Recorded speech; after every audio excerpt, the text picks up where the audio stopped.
How are home sale contingency addendums affecting the current marketplace?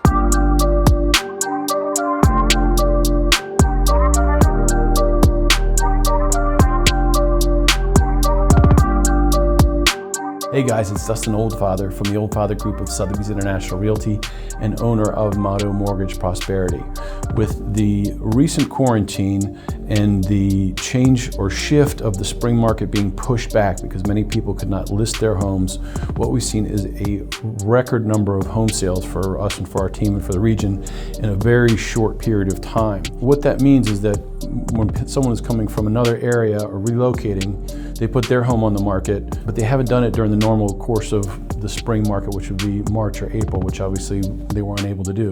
So when the quarantine was lifted to a degree, at least for essential services, what that meant is that the spring market for inventory for people that are buying homes here got pushed back. And what that means is that they're now shopping where they've gone to market 45, 60, 75, 90 days later than they normally would have, instead of coming with a contract with a must settle or coming with cash to shop, they're coming with a contract with their property under contract. That means that their offer is contingent on the other home sale. The home sale contingency addendum basically says that, hey, I'm representing the seller. A buyer comes in and they say, we'd like to buy your home. Here are the terms. One of the additional terms is the home sale contingency, which is that we agree to buy the property under these terms if this property sells within this amount of time. Where it gets particularly tricky, and you have to be very careful, it has to be great communication, is in the interim. This person, who's our seller in this case, we agree to terms. We come off the market.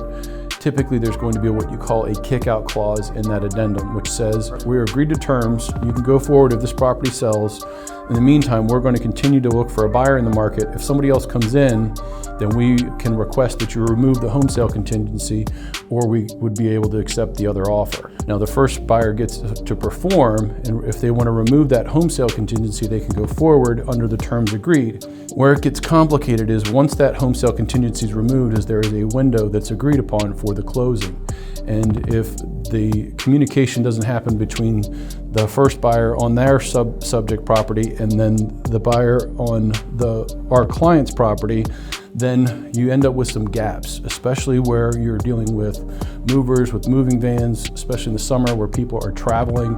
Obviously, people aren't vacationing the way that they used to. So what's happening is the contracts have gotten compressed on timeline. People want to close faster, but they're closing with this heavy contingency. So if this buyer is coming to our market for our seller, if their contract doesn't go forward or doesn't close, then they're not going to be able to close on this property. And so there's domino after domino that are falling. What we all need to do is to be very cognizant that the timelines are moving very quickly. Appraisers are backed up, lenders are backed up with the refi boom as well as with purchase. All of the vendors associated with the real estate transaction are backed up right now. So communication is critical. If you're considering accepting a home sale contingency, you want to consider the impact that that's going to have and make sure that you're communicating with your agent. As an agent, we want to make sure that we're giving the proper windows, but not weakening our client's position as a buyer.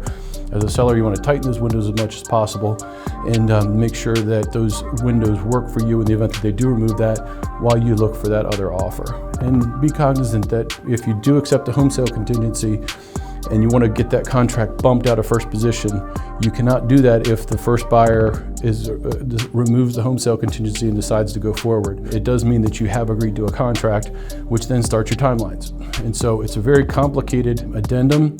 For the sellers, there is a gray area, which is that in order for the buyer to remove the home sale contingency and be mutually released out of that contingency, the seller has to feel satisfied with the terms of the removal. And so if they're not comfortable with the financing on the other buyer, they could say they're not satisfied, and then you end up in this complicated, kind of a back and forth, which is part of what the addendum is for, but ultimately causes some additional frustration and friction in sorting that out. So as realtors, we have to be mindful of the language that's in that contract, be prepared and explain it well to our clients. And as a client, Just be aware that this is very prevalent in the marketplace, and don't be surprised if, as you know, in the normal course of action, that you get this home sale addendum. Once the home sale addendum is removed, typically it will move to a must settle addendum, which means it'll be contingent just on the closing, whereas before it would be prior to actually going under contract. Communicate, be aware of the tightening environment,